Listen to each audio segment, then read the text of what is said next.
Hello, my name is Zeta. I am a former QA tester and indie game developer with over 3 years of experience in the gaming industry. And today I want to give my honest review on the latest shooter from the legendary developers at Bungie, Marathon. A quick side note before we begin. I am recovering from a bit of a head cold, so if my voice sounds strange, that's probably why. Now, I never actually played the original Marathon trilogy, but I did become a big Bungie fan back in the Halo 3 era, with ODST and Reach being some of my all-time favorite games. I was also a huge Destiny player up until last year, and honestly some of my fondest memories are from their games. So I definitely have a history with Bungie, and I wanted to give Marathon a chance. With that said, I was very apprehensive going into this. I'm not a fan of PvP-focused games, and extraction shooters really aren't my usual cup of tea. Not to say I haven't enjoyed a few, the old Call of Duty DMZ and Arc Raiders do come to mind, but they're not my go-to genre, and I usually play those with friends. But I did want to give Marathon a fair shot, and I'm so glad I did. I have had so much fun with this game. I find myself playing it alone. Usually I'll go in full crew queues, but I'm not playing with my friends. I'm playing with strangers, and this reminds me of the old Destiny days, which I greatly appreciate. Now, before we dive in, here's how I approach reviewing games. While this is highly subjective, and there's no changing that, I aim to be as objective as possible and to explain my thought process. As a note, at the time of writing, I haven't gotten to the Endgame Zone Cryo Archive, but I've played enough to have a solid feel for the game, and of course I am still playing as I write and record this.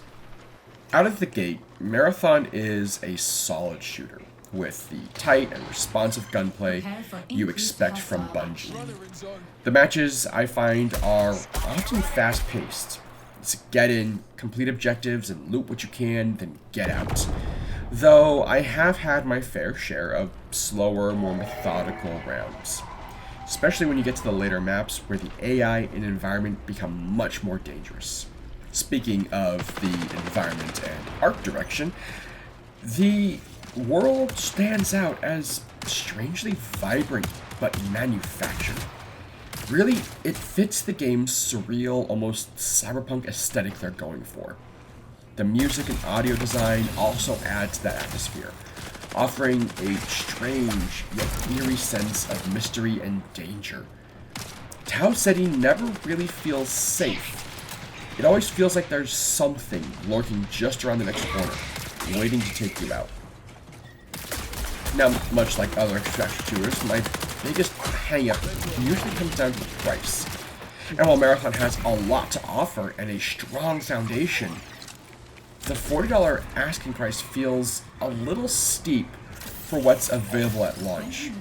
Of course, that may change over time with the long-term roadmap and free seasons on the horizon, but this review focuses strictly on what's available at launch. Gameplay is where Marathon shines the brightest. The gunplay is tight, responsive, and it's unmistakably Bungie. Every weapon feels strong in its own way, and outside of one particularly nasty double-barrel shotgun, nothing really feels meta. That will almost certainly shift as the game evolves, but at launch, the weapon balance feels surprisingly healthy. Fights are smooth, readable, and have that signature flow Bungie always nails. Loot is another key part of Marathon's core gameplay, and it's surprisingly familiar. If you've played games like DMZ or Arc Raiders, you're gonna feel right at home. It's the typical open the crate and wait as you loot the box and reveal what's inside. Higher tier maps, of course, offer better rewards, but that comes with a much higher risk. Every run carries the danger of losing everything you bring in, so it becomes a constant balancing act of how much you're willing to gamble on any given run. With that said, the game does offer free, sponsored kits, which help soften the blow of a bad run. They're nowhere near replacements for a well-geared loadout, and honestly they're not that good to begin with, but they do give you enough to get back on your feet and potentially recover with a good extraction. It's a well-balanced system that keeps the gameplay moving without making losses feel overly punishing or bad enough that you want to stop playing. Even in my harshest losses, where I lose a fully kitted out runner with maxed out stuff, I haven't really felt angry or cheated. Now, granted, I am playing with full crews, so solo runners may have a very different experience. One place where Marathon stands out against other extraction shooters is their inclusion of shells, which is their answer to traditional classes. There are actually 7 to choose from, each with a unique set of abilities tailored to specific playstyles. You have Destroyer, who's a frontline tank with a shield and missile barrage, Vandal with concussion grenades and a ability that allows him to flank really well, Recon, who is designed to track enemy units and tag them, Assassin, who has a cloak and smoke grenade, my personal favorite Triage, a medic who has a ranged revive and medical drone, and of course Thief with a grappling hook, which is honestly the coolest movement ability in the game, and a rather nasty pickpocket drone. The 7th runner is one called Rook, and this one's a little different. It's a dedicated solo runner shell. With Rook, you actually drop into matches later in their progression with the less teams, but there is some drawbacks to him we'll get to a little later. Each shell feels distinct. It gives you a clear identity of what your role is in a match, and it makes team composition feel meaningful. It really does help Marathon stand out in what's becoming a crowded genre. However, there is a bit of a drawback, and that the shell system does make Marathon feel closer to like a hero shooter. And in today's already overcrowded market, that isn't always a flattering comparison. Shells are rather rigid in their abilities and stats, and with no real way to change that, it makes them feel a little more restrictive and less flexible than they could be. While this might improve with the Cradle system coming in Season 2, at launch, it's a noticeable limitation. Like in other extraction shooters, Marathon story is primarily delivered through environmental details, and in this case, it's faction system. Now, factions in Marathon add a layer of progression to the game. At launch, there are 6 factions that you can level up and work with. Each one, much like shells, lean into specific playstyles. They each offer their own set of cosmetics, and they each have their own set of armory rewards, in-game store where you can buy items for each drop using in-game currency. Factions also offer contracts, which, depending on the contract, can provide a bit of story, but they more importantly introduce objectives to your runs. It helps break up the standard loop, and it gives you some sense of direction. Now, factions themselves can also influence how you approach looting, since many of their better upgrades, and in fact most of their upgrades, require specific salvage found in certain zones. It's not the deepest system on the planet, and it's treading similar ground as other extraction shooters, but it does add something to work towards and a layer of progression that I think helps Marathon stand out a little bit more in a crowded gaming market. Where Marathon's gameplay stumbles is in 2 distinct areas: solo play and enemy variety. Even with Rook, a shell designed purely for solo runners, going it alone is noticeably harder. On top of that, even with Rook, he disables contract progression completely, so if you're trying to level up a faction, you can't do that with him. The AI hits very hard in this game, and zones tend to escalate in difficulty pretty quickly. Without teammates covering your angles or there to revive you, a single mistake will end your run. It's clear Marathon is tuned primarily around full crews, and solo runners will feel that immediately. Add in the general shoot first and let the bodies sort themselves out mentality many Marathon players have adopted, and solo play becomes even riskier. Enemy variety is also rather limited. While there are a few different UESC troop types, being Recruit, Scout, Assault, Ghost, and Grenadier, it's still not a large roster, even when you factor in their different tiers, which just boils down to more health and better shields. Functionally, you're basically fighting spiders, soldiers, and a handful of variants, and other players. For a game built around replayability like Marathon is, the lack of distinct enemy types makes encounters feel pretty repetitive sooner than they should. Honestly, it's a huge missed opportunity, especially with factions like the Four existing in the world of Marathon. And while we do know alien threats such as the Compiler are technically in the game, they currently only appear as a final boss in the Cryo Archive endgame zone. With so much rich Marathon lore to pull from, the limited enemy roster feels like one of the game's biggest shortcomings. Marathon's art direction is one of its stronger elements, even with the controversies surrounding it from when it first was revealed. Its unique and stylized aesthetic help it stand out in a landscape dominated by games focusing on realism. The world of Tau Ceti is vibrant, but artificial. It's intentionally manufactured, and it gives the environment a surreal, almost cyberpunk aesthetic. The neon colors of the man-made structures contrast well against the natural terrain, creating this striking visual identity that feels both alien and meticulously engineered. That said, the art direction can be a bit jarring at first. I wasn't initially a fan of it. While the plastically look of the characters made sense, carrying that same visual treatment across the entire world didn't work for me right away. It took some time for the style to click, but once it did, it became much clearer.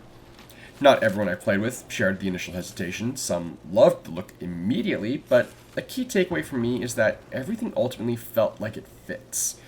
The world makes sense within its own style, and once you get used to it, it really flows together well. For an extraction shooter, audio feedback and environmental sound design are critical, and Marathon does not disappoint.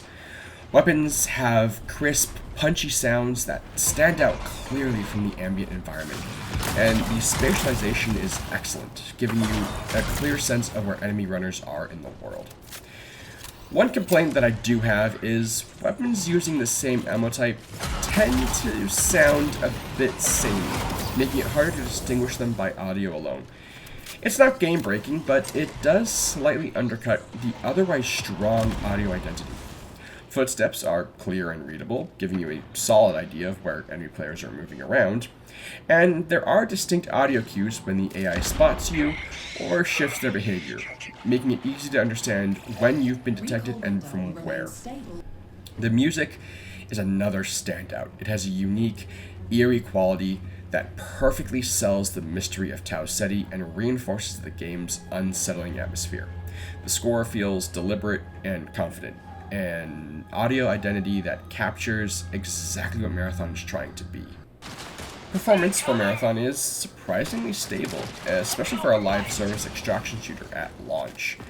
Frame rates are rather consistent, load times are very reasonable, and I never encountered any major crashes or game-breaking bugs. Netcode is uncharacteristically solid, and hit registration is pretty reliable. I did run into a handful of moments where, I guess, lag or desync prevented me from moving, but this appeared to be network related rather than an issue with Marathon itself, and usually cleared up after a minute or two. A bit of advice though. Players using gamepads with variable trigger pull should make sure your triggers are set to full pull. Marathon tends to struggle registering a half pull, which can lead to missed shots or the weapon not firing. Overall, it is really refreshing to see a game in this genre launch without any major technical issues. Now, as a caveat, I did play on Steam using a Intel i7 and an NVIDIA 5070, so your performance will depend on your hardware. Overall, I believe Marathon is a solid 7 out of 10, a slightly above average game. Now, I am giving it a slightly higher rating because I've enjoyed it so much, but your mileage will vary. Marathon is a worthwhile addition to the extraction shooter genre, even if its initial offering feels a little thin. What's here is undeniably strong. The gunplay is exceptional, the atmosphere is striking, and the core gameplay loop is engaging enough to keep you coming back for one more run. The foundation Bungie has built is rock solid, and with a few more maps, more enemy types, and more activities, Marathon has the potential to grow into something truly special. Right now, I view Marathon as a flawed but undeniably strong foundation of a game. With time, I'm confident Bungie can nail those missing pieces. But for a game that's been in development for 4 years, I honestly expected a little bit more at launch. The lack of content, the limited enemy variety, and the aggressive monetization make the package feel a little lighter than it should for a $40 title. If you're a fan of extraction shooters or a longtime Bungie fan, I do think you'll find a lot to love here. The moment-to-moment gameplay is some of the best, but if you're apprehensive or content volume matters more than core mechanics, I'd recommend waiting for a sale or later seasons to flesh out the experience. Marathon has the potential to become something great. It's not there yet. I've really enjoyed my time with this game, and I really do feel people need to give it a shot. That being said, those are my honest views. This is a fantastic game, and I do want more people to play it. I want this game to survive. I think it has a lot of potential. Thank you guys for watching. If you have differing opinions, if you have thoughts, if you think I missed something or I should have mentioned something else, feel free to leave a comment below. If you liked this video and it helped you decide to either buy or wait on getting Marathon, please leave a comment. And if you want to see more reviews from me in the future, make sure you subscribe and hit the bell for notifications. And I think that's about it. I hope to see you on Tau Ceti Runner, because, of course, escape will make me God.